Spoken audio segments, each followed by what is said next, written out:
अस्सलामु अलैकुम वरहमतुल्लाहि वबरकातुहू। मेरे मोहतरम भाइयों, बुजुर्गों, दोस्तों, ये हमारा इस्लाह मुआशरा का 60वां सबक है। हमारे पूरे मुल्क में इस बात को लेकर खुशियां मनाई जा रही है कि बीजेपी की जालिम गवर्नमेंट, उसको बिहार के अंदर मुंह की खानी पड़ी और मोदी का जो हुकूमत का नशा था, अल्लाह तबारक व तआला ने उसको खाक में मिला दिया। बहुत सारे लोगों का मैंने इस पर तबसरा भी पढ़ा हूँ। सुबह से न्यूज़पेपर्स में भी लोगों के ख्यालात में पढ़ रहा था कि मोदी को और बीजेपी को अल्लाह ने क्यों जलील किया। सब लोगों ने अपनी अपनी वजूहात लिखी है, लेकिन मेरी पर्सनल जो राय है, मेरा अपना पर्सनल जो व्यू है इसके ऊपर कि अल्लाह तबारक व ताला ने मोदी को क्यों जलील किया और बीजेपी का जो नशा था और उनको ये लग रहा था कि हर जगह पे बस अब हमारी ही हुकूमत बनेगी, अल्लाह तबारक व ताला ने उनको क्यों इतना बुरी तरह से जलील व ख्वार किया कि पहले दिल्ली में उनको मुंह की खानी पड़ी और अब अल्लाह ने बिहार में भी उनको नेस्तो नाबूद कर दिया।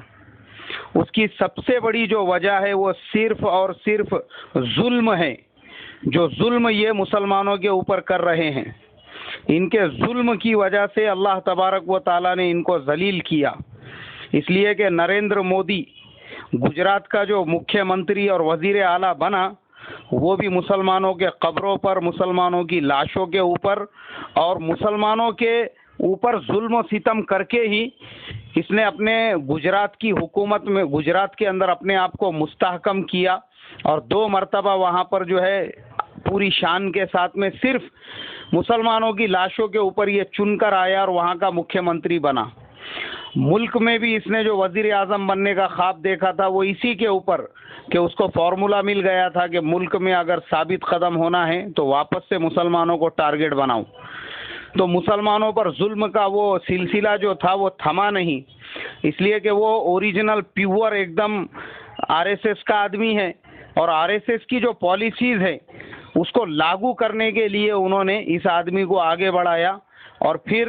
पूरे मुल्क के अंदर उन्होंने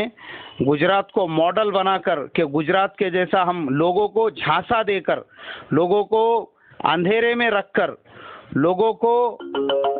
यानी एक तरह से धोखा देकर, एक सुराब लोगों को बता करके देखो जैसे गुजरात में तरक्की हो गई, जैसे गुजरात में रास्ते बन गए, जैसे गुजरात में 24 घंटे बिजली रहती है, ये सब हम तुमको देंगे, तुम हमको वोट दो और हमारे आदमी को वजीर आजम बनाओ। हालांकि मेरी पूरी पढ़ाई गुजरात में ही हुई है। मैं तकरीबन 10 से 12 साल गुजरात में रहा। जो ज़माने में मैं गुजरात के अंदर पढ़ता था, कांग्रेस की गवर्नमेंट थी, मेरे ख्याल से चिमन भाई पटेल वहाँ के मुख्यमंत्री थे। वो ज़माने में भी गुजरात में 24 घंटे बिजली और पावर रहता था। वो ज़माने में भी गुजरात के अंदर अल्लाह के फजलो करम से अच्छी तरक्की थी। वो ज़माने के अंदर भी गुजरात के रोड और रास्ते महाराष्ट्र और दूसरे अदर सूबों की बनिस्बत जो है अच्छे थे। लेकिन उन लोगों ने कभी भी गुजरात को मॉडल या हाईलाइट बनाकर पेश नहीं किया था, मगर इस आदमी ने गुजरात को हाईलाइट बनाकर जो है सबके सामने पेश किया कि हम गुजरात को,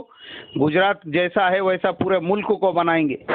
लोगों ने इसके ऊपर जो भरोसा किया और इसको वोट दिया,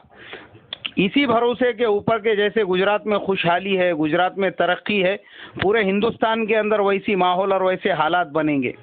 लेकिन जैसे ही ये इलेक्शन में जीत गया और मुल्क का वजीर आजम बन गया, तो इसने अपनी जो आरएसएस की पॉलिसीज थी उसको लागू करना शुरू कर दिया।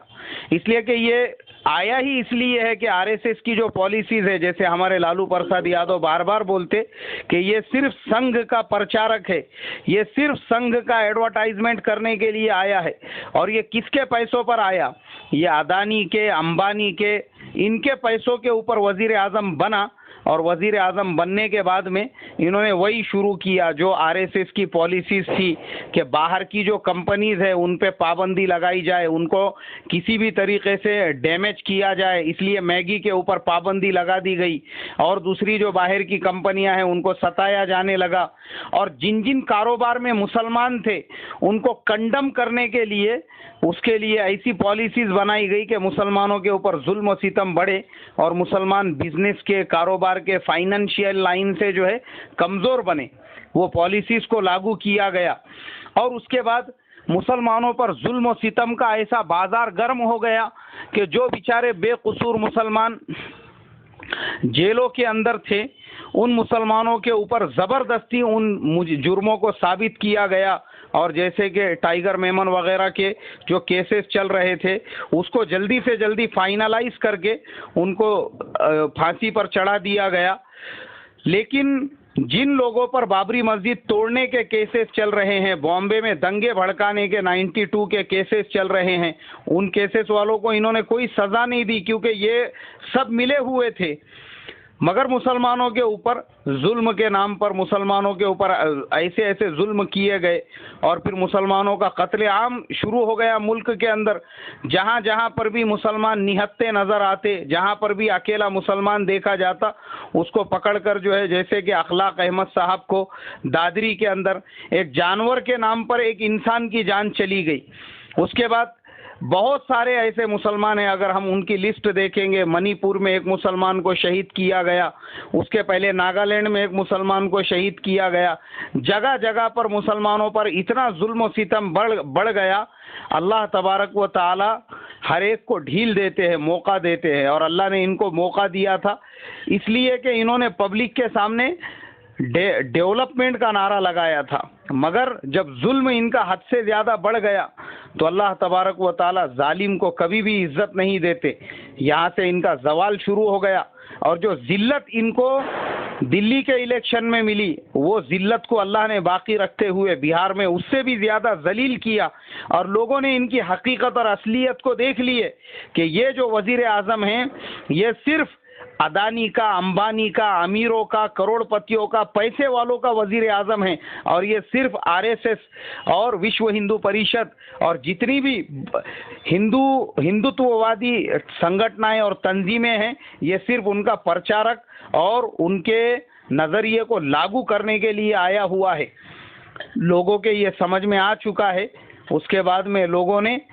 इसके ऊपर का जो भरोसा था वो ख़त्म होते होते आज ये नौबत पहुंच चुकी है कि ये जवाल के ऊपर है और इसकी हकीकत जब अब सबके सामने आ गई, खुदा की कसम अल्लाह तबारक व ताला इसको फ्यूचर और मुस्तकबिल में भी वैसे ही जलील व खार करेगा जैसे अल्लाह ने नमरूद को किया, फ़िरौन को किया, अबू जहल को किया, उमैया बिन खल्फ को किया। इसलिए कि इसके साथ गरीबों की दुआएं नहीं हैं बल्कि मजलूमों की बद्दुआएं हैं और अल्लाह तबारक व ताला जालिम को कभी भी पनपने नहीं देता। इसीलिए